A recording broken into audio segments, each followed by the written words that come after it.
To have you again, Mr. Dele Farotimi.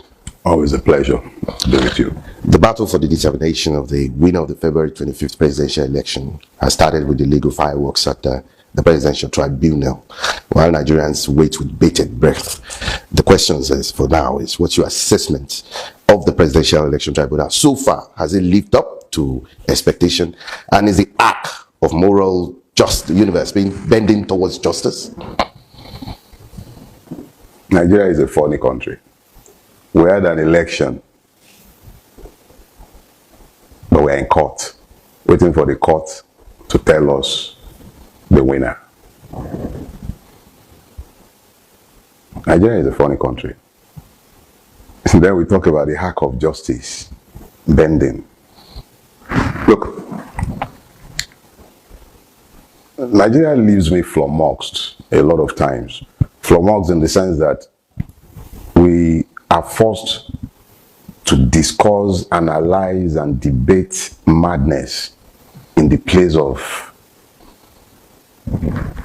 you can't even, it's becoming almost impossible to contemplate Nigeria rationally, because even the question you have had to begin to unpack all the bits and pieces of it demands the abdication of the use of one's senses before one might even begin to grapple with the issues. We trooped out in our numbers the 25th of February across the length and breadth of Nigeria. I supported Peter Gregory Obi. Other people had their preferences, and that's fine. That is the beauty of what is called democracy.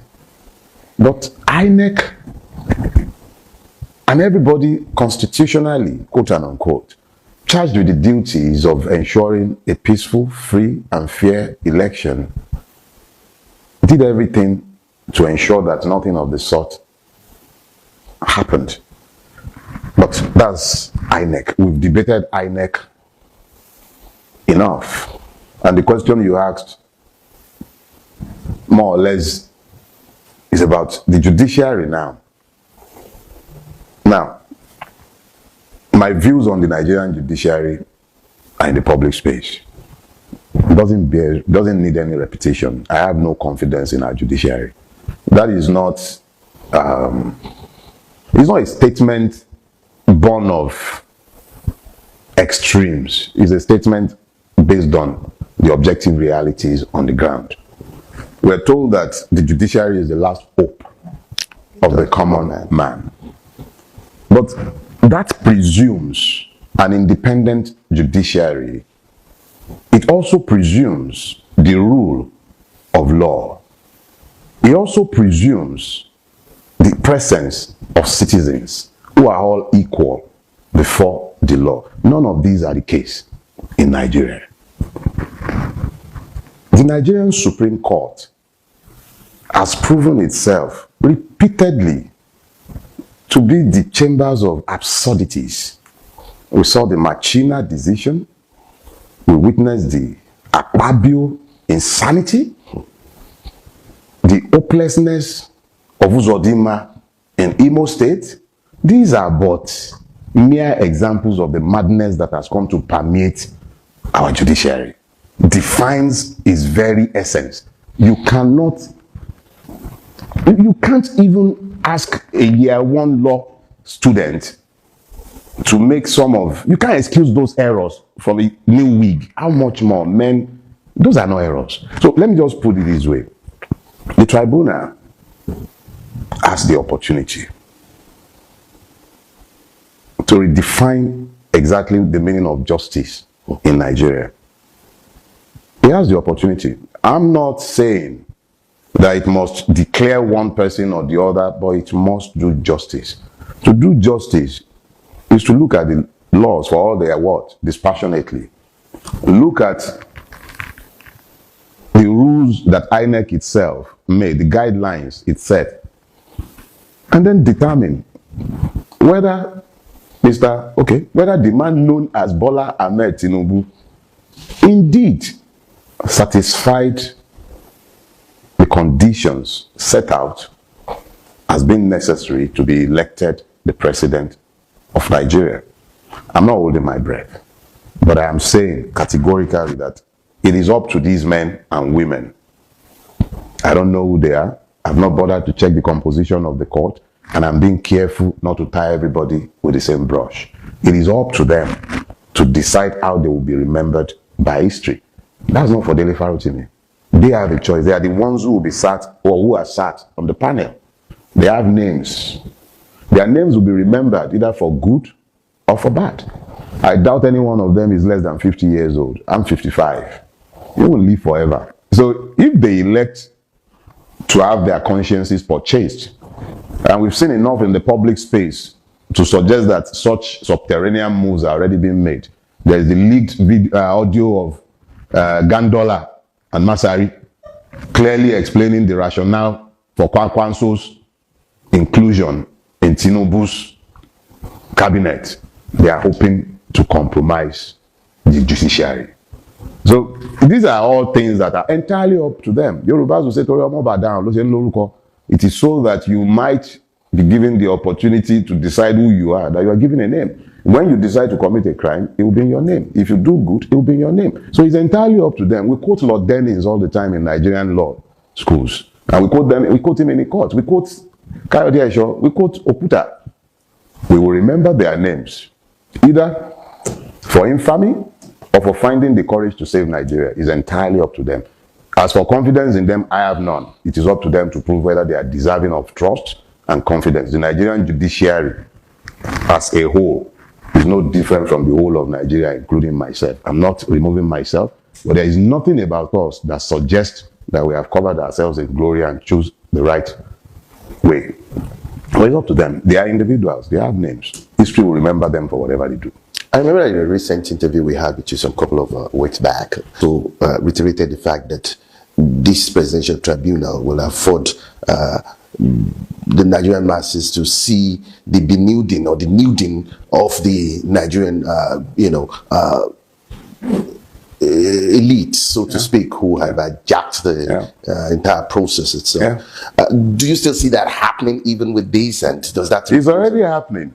You're not paying attention. See, the Apapa circus, the Arabambi orchestra, all those are part and parcel of the unnuding. It's just not immediately evident. Why would a man who should be preparing for posterity elect to mortgage himself to the chariots that Apapa has lent himself to? How? So those are part of the circus. So you're already seeing all kind of persons emerging from the woodworks. You're already seeing all kind of strange things happening. But that is only because instead of taking to the streets in the immediate aftermath of the electoral heist, the candidate of the Labour Party was specific in making clear to his followers, no violence, no violent demonstrations. We're going to court. So the moment he served notice about going to court, those who had never been interested in the truth coming out went into overdrive to decide how to distract the people.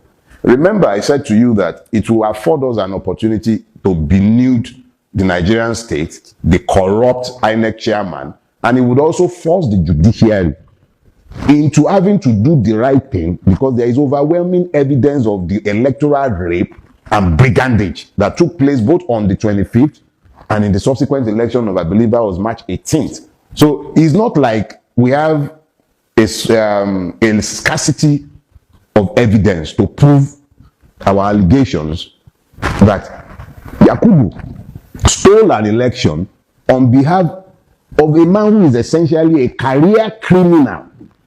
So we've said this repeatedly, and we are confident when we said that we will prove this before the tribunal. Now, in order for that to be minimized, they started all kinds of games. And all you have to do is to take a step back and begin to look. First, they had the madman on the plane who was claiming to be obedient. Distraction. Then they started with, they want to create problems. One went all the way, Liar Mohammed went all the way to New York, to Washington, to go and be laying allegations of treason. All kinds of things were done to distract the people from focusing on the tribunal. Then you had the attempted factionalization of the Labour Party. I'm not a member of the Labour Party, and I've said so severally. during, before, and after the election. But you could see very clearly that in their own reductio ad absurdum, they had come to assume that the totality of the mandate that was given on the 25th could be dissipated if you destroy the platform, which is the Labour Party, in their own thinking. What they fail to understand is that 9 out of every 10 persons who voted Peter Obi is not a member of the Labour Party. So they were attacking the Labour Party. That was because they were afraid of what the tribunal would do. Arabambi, Orchestra, Baba Pampa, and his own circus show. So you have all of that. But now, the substance of the case itself will be opened up.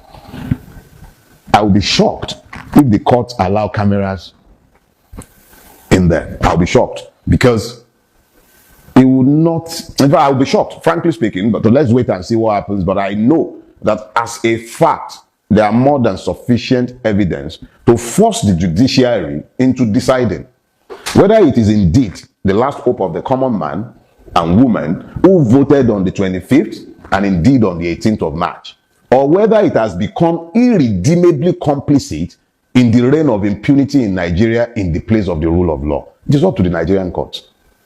And let me ask your view on the recent statement credited to the United States Secretary of State, Blinken? Anthony Blinken. Oh. He had announced a visa ban on individuals who undermine Nigeria's democratic process during the 2023 election cycle. Meanwhile, we've also had a phone call being put through to the president-elect. You took a swipe during one of your recent speeches in the United States of the complicity of the U.S. Itself. What's with all these contradictions? Look, since my student days, when I hear Nigerians hoping that the US or Britain would reprimand our ruiners and get them to do the right thing and force them on the path of rectitude, I'd always laughed myself silly, because it shows a disconnect, a delusional disconnect, when Nigerians expect that either America or Britain or even China or anyone but us would save us.